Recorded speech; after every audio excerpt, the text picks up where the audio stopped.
கூறுகிறான், மன்தல்லதி யுக்ரிதுல்லாஹ கர்தன் ஹஸனா, யார் அல்லாஹ்விற்கு அழகிய கடன் கொடுப்பது. அல்லாஹ்வுக்கு என்ன கடன் இருக்கு? அல்லாஹ் எதை சொல்றான்? எனக்கு கடன் என்றால் என் அடியார்களுக்கு யார் செலவு செய்வது? அபூ தஹ்தா ரலியல்லாஹு அன்ஹு அவர்கள் வருகிறார்கள், யா ரசூலல்லாஹ், அல்லாஹ் எங்களிடமிருந்து கடனை எதிர்பார்க்கிறானா? அல்லாஹ்வுடைய தூதர் சொன்னார்கள், ஆம். அப்படியே அல்லாஹ்வுடைய தூதரே, இதோ எனக்கு ஒரு தோட்டம் இருக்கிறது, அந்த தோட்டம் 600 பேரித்த மரங்களை உள்ளடக்கி இருக்கிறது, அதை அல்லாஹ்வுடைய பாதையில் கடனாக கொடுக்கிறேன்.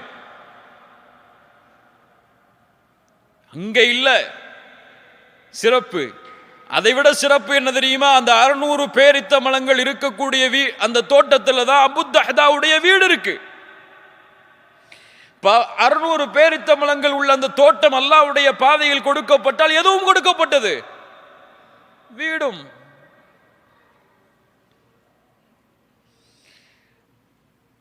நடந்து வர்றாங்க தோட்டத்தை நோக்கி, மனைவி அழைக்கிறாங்க, மனைவியே வெளியே வா, வீட்டை விட்டு வெளியே வா, அல்லாஹ்வுடைய பாதையில் அதை கடன் கொடுத்து விட்டேன். சுப்ஹானல்லாஹ். இவர்கள் நபித்தோழர்கள், இவர்கள் அல்லாஹ்வுடைய பாதையில் செலவு செய்வதையே நோக்கமாக கொண்டவர்கள். பல நபித்தோழர்கள் போருக்கு செல்வம் கொடுக்க வேண்டும் என்ற நிலைமை வந்தால் அந்த இரவில் உழைத்து அதை அல்லாஹ்வுடைய பாதையில் செலவு செய்வார்கள். சுப்ஹானல்லாஹ். நமக்கு என்ன, ஒரு 100 ரியால் இருக்கா, யாராவது ஒரு பெண்மணி வந்து நிற்பாங்க ஏழ்மையோட, ஒரு 2 ரியால் 3 ரியால் கொடுத்தாலே உள்ளத்தில் அப்படியே ஒரு கஷ்டம் வந்துடும், கொடுத்துட்டோமே. சுப்ஹானல்லாஹ். அல்லாஹ்வுடைய ரசூல் ஸல்லல்லாஹு அலைஹி வஸல்லம் சொன்னார்கள், மா நகஸ மாலு அப்தின் மின் ஸதகா, ஒரு அடியான் கொடுக்கக்கூடிய சதக்காவுடைய செல்வம் ஒருபோதும் குறையாது, ஒருபோதும் குறையாது. எப்படி குறையாது? ரசூலுல்லாஹி ஸல்லல்லாஹு அலைஹி வஸல்லம் அவர்களுடைய வீட்டில் ஒரு முறை ஆட இருக்கிறார்கள். இரவுடைய நேரத்தில் ரசூலுல்லாஹ் ஆயிஷா ரலியல்லாஹு அன்ஹா அவரிடத்தில் வந்து கேட்கிறார்கள், ஆயிஷா, அந்த ஆட்டில் எது மிஞ்சியது? ஒரு பகுதியை குறிப்பிட்டு சொன்னார்கள், இந்த பகுதி தான் அல்லாஹ்வுடைய தூதரே நமக்காக மிஞ்சி இருக்கிறது. ரசூலுல்லாஹி ஸல்லல்லாஹு அலைஹி வஸல்லம் சொன்னார்கள், ஆயிஷா, இது அல்ல எமக்கு மிஞ்சியது, எதை நாம் கொடுத்தோமோ அதுதான் மிஞ்சியது, எதை நாம் ஏழைகளுக்கு பிறருக்கு கொடுத்தோமோ அதுதான் மிஞ்சியது, இது நாம் சாப்பிட்டு முடிப்பது. அல்லாஹு அக்பர். ஒரு அழகான ஒரு நிகழ்வை கேளுங்கள், உள்ளங்கள் எல்லாம் பூரித்துவிடும் இந்த நிகழ்வை கேட்டால். ஒரு ஏழ்மையான நிலையில் ஒரு தாய் வருகிறாள் 2 குழந்தைகளோடு ஆயிஷா ரலியல்லாஹு அன்ஹாவிடத்தில். ரசூலுல்லாஹ்வுடைய வீட்டிற்கு உணவு கேட்டு ஆயிஷா ரலியல்லாஹு அன்ஹா அவர்களுடைய நிலைமையை பார்த்தவுடன், அவங்களுடைய வீட்டில் என்ன சாப்பாடு இருக்கும்? ரசூலுல்லாஹ்வுடைய வீட்டில் என்ன சாப்பாடு? நம்ம இஃப்தார்ல வைக்கிற உணவு மாதிரியா? சஹர்ல வைக்கக்கூடிய வகை வகையான உணவுகள் மாதிரியா? ரமதான் பசியோடு காலை இஃப்தாரில் இருந்து சஹர் வரை இருப்பதற்கு, சஹரிலிருந்து இஃப்தார் வரை. ஆனா நமக்கு சஹர்ல சாப்பிடுற சாப்பாடு அடுத்த இஃப்தார் வரைக்கும் கூட போதுமானது. அல்லாஹு அக்பர். இஃப்தாருக்கு பிறகு 3 சாப்பாடு வருது. இஃப்தாருக்கு, மக்ரிபு பிறகு அப்புறம் கியாமுல் லைலுக்கு பிறகு. இல்ல மாஷா அல்லாஹ். ரசூலுல்லாஹி ஸல்லல்லாஹு அலைஹி வஸல்லம் உடைய வீட்டில் ஆயிஷா ரலியல்லாஹு அன்ஹா அந்த ஏழையான அந்த பெண்மணிக்கும் அந்த 2 குழந்தைகளுக்கும் 3 பேரித்தம்பழம் கொடுக்குறாங்க. அதான் அவங்க வீட்டில் இருந்தது.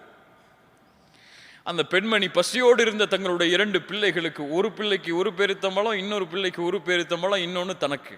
நியாயமான பங்கீடு, நியாயமான பங்கீடு தானே. அந்த தாய் சாப்பிடல அந்த 1 பேரித்தம்பழத்தை. அந்த 2 குழந்தைகளும் சாப்பிட வரைக்கும் கொஞ்சம் காத்திருக்கிறாங்க. ஆயிஷா ரலியல்லாஹு பார்க்கறாங்க அதை. அந்த 2 குழந்தைகளும் பேரித்தம்பழத்தை சாப்பிட்டு முடிச்சிருச்சு. தாய்க்கு ரொம்ப சந்தோஷம். அதுக்கு பிறகு அந்த பேரித்தம்பழத்தை சாப்பிடலான்னு வாய்க்கு கொண்டு போறாங்க. அந்த 2 குழந்தைகளும் கேட்குது, எனக்கு கொடுங்கன்னு சொல்லி. சுப்ஹானல்லாஹ். உடனடியாக அந்த தாய் அந்த 2 பேரித்தம்பழத்தை பிரித்து ஒரு பகுதியை ஒரு குழந்தைக்கு, இன்னொரு பகுதியை இன்னொரு குழந்தைக்கு கொடுக்கிறார்கள்.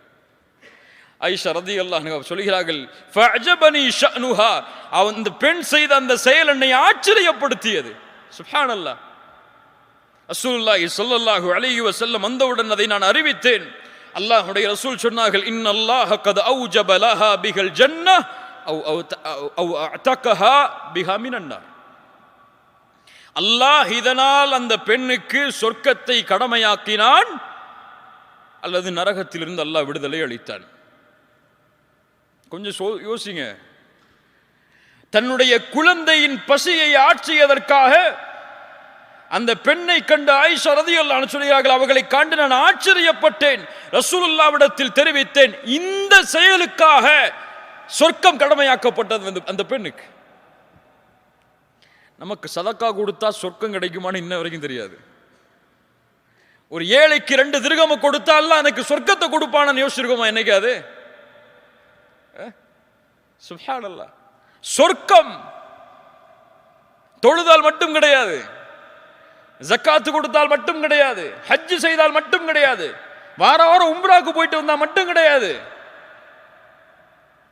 ஒரு நாய்க்கு தண்ணீர் கொடுத்ததற்காக ஒரு விபச்சாரியை அல்லாஹ் மன்னித்து இந்த பெண்ணுக்கு அல்லாஹ் மன்னிப்பை வழங்கினான். இன்னொரு ஆண் தண்ணீர் கொடுத்ததற்காக இன்னொரு நாய்க்கு அல்லாஹ் அந்த ஆணை மன்னித்து அவருக்கு அல்லாஹ் நன்றி செலுத்தினான். இதான் தீன். இதான் நமக்கு கொடுக்கப்பட்ட மார்க்கம். இந்த மார்க்கத்தில் எதை செய்தாலும் அங்கே முடிவு சொர்க்கமாக அமையும். அல்லதீன யுன்ஃபிகூன ஃபிஸ் ஸர்ராஇ வத்தர்ரா. முதல் தன்மை செயல்படுத்துவோமா இன்ஷா அல்லாஹ். இப்போ வீட்டில் யாராவது ஏழை வந்து நின்றால் எது சுட வச்ச சாப்பாடோ, எது அன்னைக்கு சமைச்ச சாப்பாடோ அதை கொடுத்துட்டு, எது பழைய சாப்பாடோ அதை நம்ம சாப்பிடணும். எது சிறந்ததோ அதை பிறருக்கு கொடுத்து, எது போதுமானதோ அதை அதனோடு வாழ வேண்டும். நாம் என் குழந்தைக்கு சிரமம் இருந்தால், அதற்கு மேல் சிரமம் உள்ள ஒரு குழந்தை இருந்தால், என் குழந்தைக்கு நான் கொடுப்பதை விட அந்த குழந்தைக்கு கொடுத்துட்டு இந்த குழந்தைக்கு இருக்கிறத கொடுக்கணும். இவர்கள்தான் முஃமின்கள், இவர்கள்தான் முத்தகீன்கள்.